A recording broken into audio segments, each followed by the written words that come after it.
Hi, now let's look at question number 9।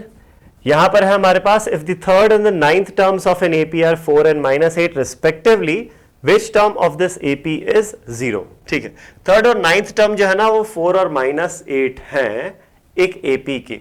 तो हमें पता है nth term of an AP क्या होता है, a plus n minus 1 into D. यहां पर a फर्स्ट टर्म होता है और d क्या होता है, कॉमन डिफरेंस होता है, राइट।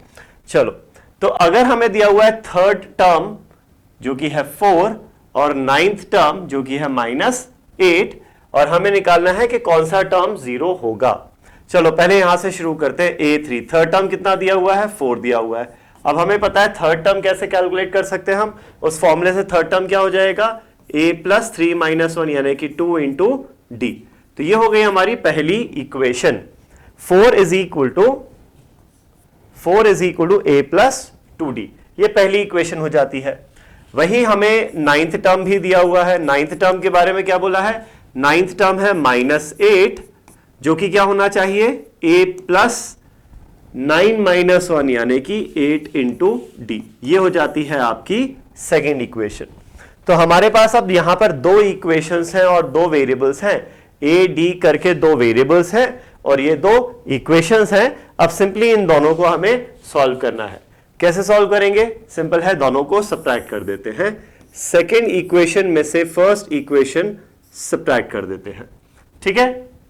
चलो, तो लेफ्ट हैंड साइड देखते हैं, -8 -4, -8 में से सब्ट्रैक्ट करेंगे 4 is equal to right hand side का डिफरेंस, a माइनस a हो जाएगा 0, 8d माइनस 2d हो जाएगा 6d। सिंप्लीफाई करते हैं इसको, ये है -8 और -4, तो ये हो गया -12 इज इक्वल टू 6d। और अब अगर 6 से डिवाइड कर दें तो -2 इज इक्वल टू d आ जाएगा। तो जो कॉमन डिफरेंस है ना, कितना है हमारा common difference, common difference here comes out to be -2। Common difference ये आ गया बच्चों। अब ये क्या करना है, कौन सा टर्म है जो 0 है ये बताना है। अच्छा, 0 कौन सा टर्म है, तो मान लो nth टर्म 0 है, ठीक है। सो an जो है ना ये 0 है, तो 0th टर्म और 0th टर्म नहीं, sorry, 0 should be equal to first term plus n minus 1 into common difference. यहां हमें n की वैल्यू निकालनी है। n की किसी वैल्यू पे टर्म 0 हो जा रहा है, तो n की वैल्यू क्या है ये बताना है। तो देखो सिंपल सा है अभी कि a की वैल्यू तो पता चल गई, कितना है a की वैल्यू, अच्छा a की वैल्यू ही नहीं निकाली अभी तो पहले हमें a की वैल्यू निकालनी पड़ेगी। रुक जाओ, अब a की वैल्यू निकालनी पड़ेगी, फिर हम d की वैल्यू तो हमें ऑलरेडी पता है, तो उससे हम निकाल देंगे यहां पर n की वैल्यू। तो a की वैल्यू कैसे निकलेगी, फर्स्ट इक्वेशन पर आ जाओ। फर्स्ट इक्वेशन में ये है 4 is equal to a plus 2d, तो 4 is equal to a plus 2 into d. D क्या है, कॉमन डिफरेंस कितना आया, -4 आया, ठीक है।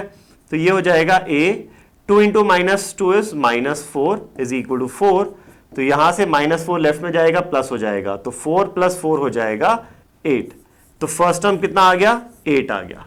अब सिंपल है, अब यहां पर फर्स्ट टर्म 8 आ गया और कॉमन डिफरेंस -2 पता ही है, तो ये इक्वेशन बन जाएगी 0 is equal to 8 plus n minus 1 into common difference of -2, ठीक है। तो 8 लेफ्ट में जाएगा, -8 is equal to n minus 1 into -2।